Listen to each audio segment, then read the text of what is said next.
surprise. Dear writer, I've been thinking about the ways we surprise ourselves, about the human capacity for growth and change, about how elastic our lives are and how they can contain anything, even things that don't seem possible. You might fall in love again after having your heart broken. You might begin to run or roller skate or kayak or rock climb after years of being the least active person you know. You might, and probably will, write another poem or story or essay after thinking your last poem or story or essay was the last one. Don't worry, it wasn't your last. There will be another and another and another. They may surprise you when they arrive, with their timing or their tone or what they have to say. I hope they do. As Carol Maso wrote, despite all efforts to tame it, manage it, control it, outsmart it, language resists your best efforts. Language is still a bunch of sturdy, glittering charms in the astonished hand. I think surprise is the secret to every good piece of writing. I know good is subjective, so I'll qualify that. Surprise is the secret to every piece of writing I most admire and enjoy. Mercifully, many parts of the secret sauce stay secret to us. We don't know exactly where the ideas come from, and we don't know where they're going. The creation doesn't care about your plans or intentions. It's just trying to be born. It doesn't have an agenda.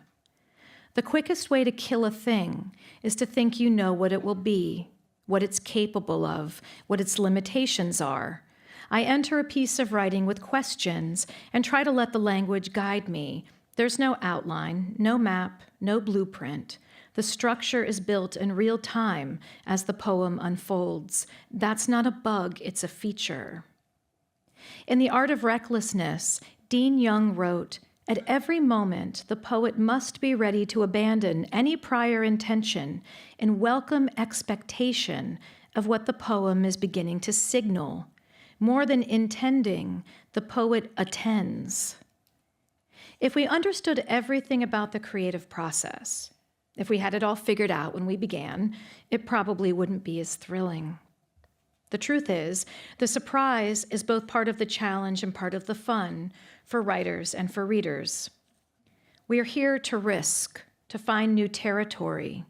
We have to be very careful not to censor ourselves when we draft, not to impose order on the piece too early. So what if you've always written poems in meter?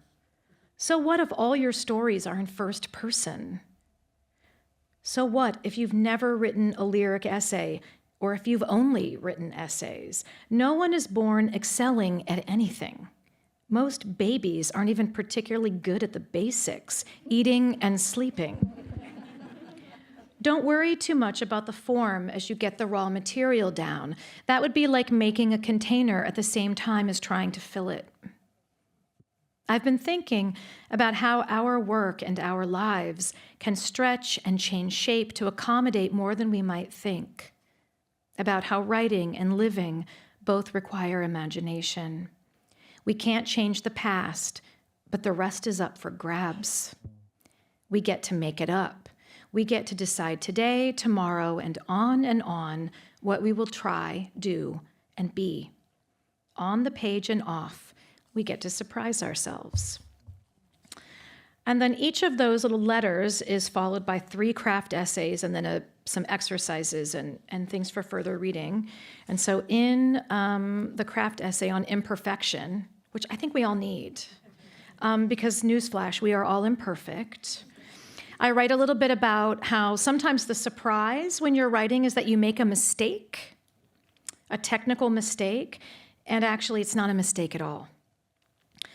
Sometimes we make a mistake but decide to keep it, and in fact call attention to it, leaning into the mistakes like mishearings, misreadings, misunderstandings, even typos, filling the breaks with gold like kintsugi and broken pottery. The error, if we may call it an error, leads to new insights, layers of meaning, or exciting associative leaps that make the poem more of itself, not less than. The mistake is a gift.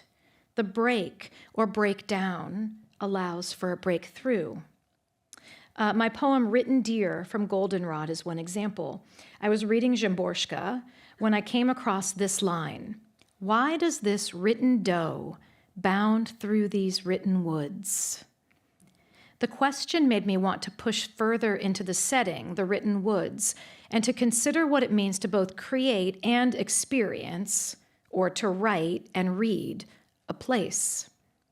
I draft all of my poems longhand, often writing very quickly in my messy half-print, half-cursive handwriting. And world and word were almost indistinguishable. As the poem came into focus, this conflation made its way into the poem's argument. I could have left the error out of the poem, but it led me to consider what these two things have in common: the word and the world. Either one could be erased. That stark realization felt important to me, so it's in the poem. And this is the poem, Written Deer, and the epigraph from Szymborska is, "Why does this written doe bound through these written woods?" My handwriting is all over these woods. No, my handwriting is these woods, each tree a half-print, half-cursive scrawl, each loop a limb. My house is somewhere here, and I have scribbled myself inside it. What is home but a book we write, then read again and again, each time dog-earing different pages? In the morning, I wake in time to pencil the sun high. How fragile it is, the world. I almost wrote the word, but caught myself. Either one could be erased. In these written woods, branches smudge around me whenever I take a deep breath. Still, written fawns lie in the written sunlight that dapples their backs. What is home but a passage I'm writing and underlining every time I read it? Thank you. Oh my goodness.